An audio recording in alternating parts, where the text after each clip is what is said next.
थोड़ी सी प्रतिक्रिया 30 हिजाब खींचोगे चीर देंगे, बहन बेटियों के साथ जरा सा भी कोई समझौता नहीं करेंगे। पर्दा मत उतारो। सीट निकाल पाएंगे आप सर? अरे आप कैसी बात कर रहे हैं? मैं एक बार बोल रहा हूँ, हजारों की आवाज आ रहा है। आपको नहीं लग रहा है कि कितनी ताकत मेरे पास है? भीड़ भी बहुत रहता है सर। मोदी जी के भीड़ से देखिए, मोदी जी हत्यारे टाइप के आदमी है, मैं हत्यारा नहीं। अच्छा, सीधे लड़ाई जो है नफरतों और हत्यारों के खिलाफ है। गोल गोल घुमाइए नहीं। गोल गोल नहीं, सीधे सीधे कर रहे हैं। गोधरा के हत्यारे के खिलाफ है, मुजफ्फरपुर के दंगे कराने वालों के खिलाफ है। जमानत तो जो देगा उसका न जब्त होगा। यहाँ जमानतवे नहीं है, पूरा सब अपना है जो है। तो जिसने नरेंद्र मोदी जी कहे थे कि हम 35 साल भीख मांगे, हमने प्यार और सम्मान दिया, प्रधानमंत्री बना दिया।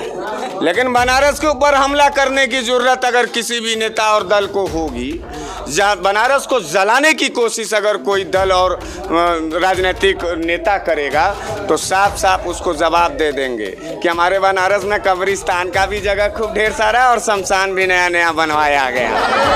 जवाब मिले। नरेंद्र मोदी जी को डरना चाहिए। हम लोग बनारसी हैं, हमको हमारे ही घर में डर नहीं लगता है। गुजरात तो उनका माना जाता है ना, बनारस में हो जाता है मोदी जी जब आते हैं तो। देखिए, बनारस बाबा विश्वनाथ की नगरी है। यहाँ भिखारियों को भरपूर भोजन और पूरा सम्मान और दान दक्षिणा दिया है। असद ओवैसी साहब का कि जो मन सो वो ठप्पा लगा रहे हैं। ठप्पा तो 7 तारीख को लगेगा, 7वें नंबर पर चुनाव चिन्ह पतन। कि कांग्रेस हो चाहे सपा हो, ये लोग सिर्फ जुबान से सेकुलरिज्म का नाम लेते हैं, लेकिन सबसे पुख्ता सबूत अगर किसी ने दिया तो हमारी पार्टी मजलिस ने दिया। आपको मालूम होना चाहिए कि मुझे जिस आदमी ने टिकट दिया वो आदमी जाति से दलित है, और जिसने टिकट लिया यानी मैं जाति से ब्राह्मण हूँ, और जिसका पार्टी था वो मुसलमान है। तो इससे बड़ा कौन सा जो है कि हिंदुस्तान में।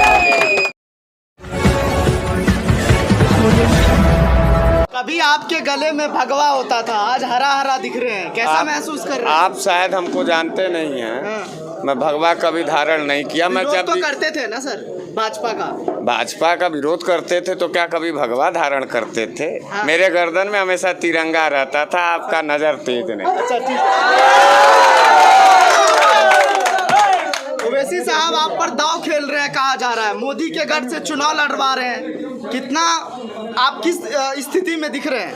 और पहली बात तो यह है कि ओवैसी साहब कोई पहलवान नहीं है कि दांव खेल रहे हैं। हाँ। ओवैसी साहब इस देश के सबसे सच्चे देशभक्त हैं। इस देश को बचाने के लिए लड़ाई लड़ रहे हैं। हाँ।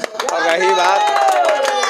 रही बात बनारस के अंदर, खास करके पूर्वांचल के अंदर ओवैसी साहब के ऊपर एक आरोप लगता है कि वो सिर्फ और सिर्फ मुसलमानों की बात करते हैं।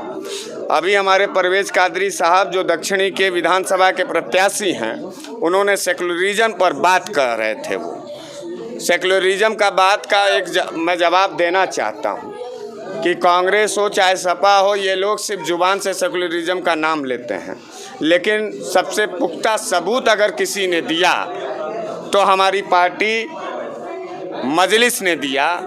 आपको मालूम होना चाहिए कि मुझे जिस आदमी ने टिकट दिया वो आदमी जाति से दलित है, और जिसने टिकट लिया यानी मैं जाति से ब्राह्मण हूँ, और जिसका पार्टी था वो मुसलमान है। तो इससे बड़ा कौन सा जो है कि हिंदुस्तान में।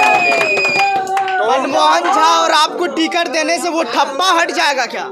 मनमोहन झा और हरीश मिश्रा यानी बनारस वाले मिश्रा जी का जो टिकट देने से ठप्पा हटेगा नहीं ना सर? अरे कहाँ उनके ऊपर ठप्पे लगा था। हाँ। वो तो इतनी मजबूत आवाज है असद ओवैसी साहब का कि जो मन सो वो ठप्पा लगा रहे हैं। ठप्पा तो 7 तारीख को लगेगा, 7वें नंबर पर चुनाव चिन्ह पतन। आपकी लड़ाई उत्तर प्रदेश में है किससे?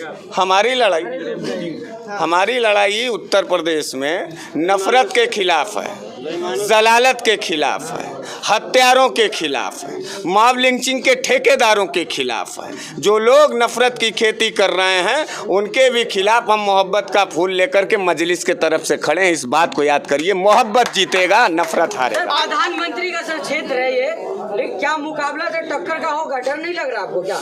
अरे नरेंद्र मोदी जी को डरना चाहिए। हम लोग बनारसी हैं, हमको हमारे ही घर में डर नहीं लगता है। गुजरात तो उनका माना जाता है ना, बनारस में हो जाता है मोदी जी जब आते हैं तो। देखिए, बनारस बाबा विश्वनाथ की नगरी है।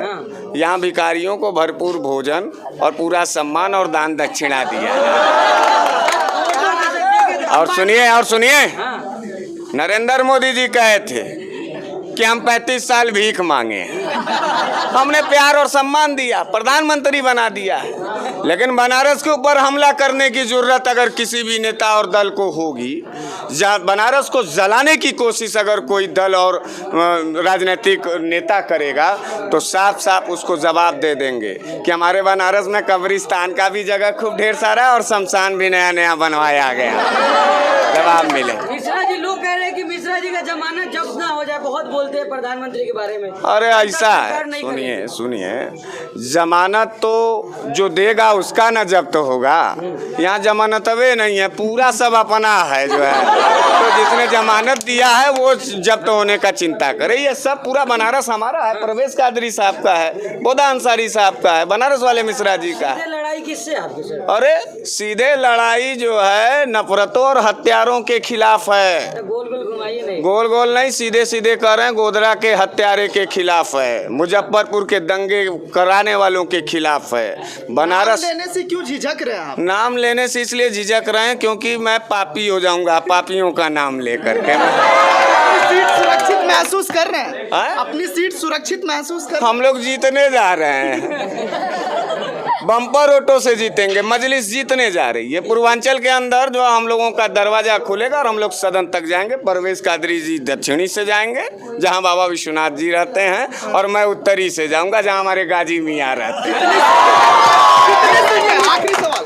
मिश्रा जी, आपको पूरा देश जानता है, पूरे देश की निगाहें आपके ऊपर है। असुद्दीन वैसी कहा जा रहा है बड़ा दाव खेले है, लग रहा है सर सीट निकाल पाएंगे आप सर? अरे आप कैसी बात कर रहे हैं?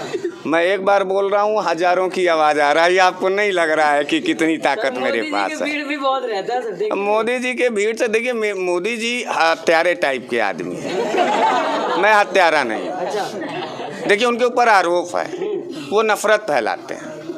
तबलीगी जमात के नाम पर नफरत फैला रहे थे कोरोना काल। CNRC के नाम पर वो नफरत फैला रहे थे। अमित शाह जी नफरत फैला, वो नफरत की खेती करने वाले लोगों, उनका टेस्ट मुझे नहीं मालूम है। हम लोग आपसे प्यार करते हैं, अपने लोगों से प्यार करते हैं। मोहब्बत की बात किया करो यार, क्या नफरत वालों की। हिजाब पर थोड़ी सी प्रतिक्रिया। 30 हिजाब खींचोगे चीर देंगे। बहन बेटियों के साथ जरा सा भी कोई समझौता नहीं करेंगे। पर्दा मत उतारो, पर्दा उतारो। अरे सुनिए, हिजाब, दुपट्टा और घूंघट, बहन बेटी, रोटी और खेती पर हमला जब करोगे मुकम्मल जवाब मिलेगा। कल होके कोई कहे कि साड़ी पहन के स्कूल जाना है, तब क्या होगा सर? जब कोई कहेगा तो उसका जवाब दे दिया जाएगा, पहले कहलवाइए तो। बहुत शुक्रिया।